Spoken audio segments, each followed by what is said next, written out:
नरेंद्र मोदी की जगह एनडीए के पास और कौन सा विकल्प? विपक्ष की बनी सरकार तो क्या राहुल गांधी होंगे सत्ता पर आसीन?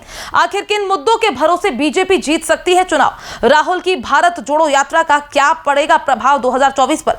क्या आने वाले दिनों में गठबंधन के पास होगा एकता का अभाव? हमारे साथ जानिए सी वोटर की सटीक बात, जिसमें बदल सकते हैं भारत के सियासी हालात। 2024 में कौन जीतेगा, ये प्रश्न इस समय सभी के मस्तिष्क में घूम रहा होगा, लेकिन इसकी नजर लगाने के लिए अक्सर सी वोटर्स का हवाला लिया जाता है। और आज एक बार फिर से हम आपको बताने जा रहे हैं कि आखिर सी वोटर्स का 2024 के चुनाव को लेकर क्या मूड है, यानी 2024 में कौन जीतेगा और कौन हारेगा। तो खबर को बहुत ध्यान से सुनिएगा, क्योंकि इस द्वारा आपको लगभग अंदाजा हो जाएगा कि 2024 में कौन विजयी होगा और किसको शिकस्त मिलेगी। दरअसल अभी हाल ही में एक मीडिया चैनल ने सी वोटर्स के सर्वे में जनता से सवाल किया कि क्या 2024 के आम चुनाव में इंडिया अलायंस से बीजेपी को हरा पाएगा, तो 33% लोगों का मानना है कि ऐसा संभव है। तो वहीं 54% का कहना है कि विपक्षी दलों का अलायंस बीजेपी को नहीं हरा पाएगा। तो वहीं जब सर्वे में जनता से इंडिया गठबंधन के लीडर्स को लेकर सवाल पूछा गया कि गठबंधन का सबसे बेहतर लीडर कौन होगा, तो 24% जनता ने राहुल गांधी को सबसे बेहतर माना। तो वहीं 15% लोगों ने ममता बनर्जी और 15% लोग अरविंद केजरीवाल को गठबंधन के लीडर के तौर पर सही माने हैं। तो वहीं जब सी वोटर्स से राहुल गांधी के भारत जोड़ो यात्रा को लेकर सवाल पूछा गया, तो 44% लोगों ने माना कि इस यात्रा से राहुल गांधी की छवि में बदलाव हुआ है, जबकि 33% का मानना है कि कोई बदलाव नहीं हुआ है। सिर्फ 13% लोगों का कहना है कि इस यात्रा से राहुल गांधी की छवि खराब हुई है।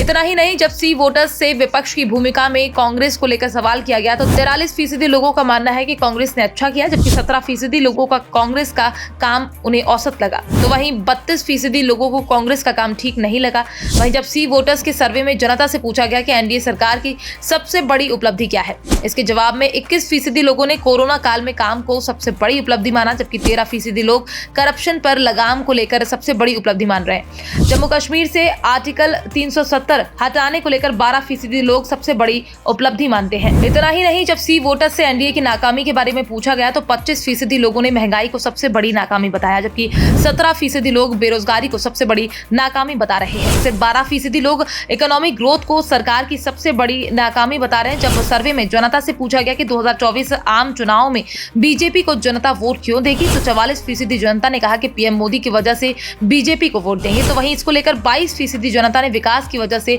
बीजेपी को वोट देने की बात कही। सिर्फ 14% लोग ही ऐसे मिले जिन्होंने हिंदुत्व के मुद्दे पर बीजेपी को वोट देने की बात कही। इस बीच जब जनता से पूछा गया अगले प्रधानमंत्री के लिए सबसे बेहतर कौन होगा, तो 52% जनता ने नरेंद्र मोदी को चुना, जबकि केवल 16% जनता ने राहुल गांधी को अगले प्रधानमंत्री पद के लिए सही माना। और सबसे अहम प्रश्न जब जनता से किया गया कि मोदी के अलावा और कौन विकल्प हो सकता है, तो 29% लोगों ने अमित शाह को सबसे बेहतर माना, जबकि 26% लोगों ने योगी आदित्यनाथ को विकल्प माना। 15% लोगों ने नितिन गडकरी को विकल्प माना। वैसे आपको क्या लगता है, बीजेपी में नरेंद्र मोदी की जगह और कौन से दूसरे विकल्प हो सकते हैं? Bureau report, PDN news.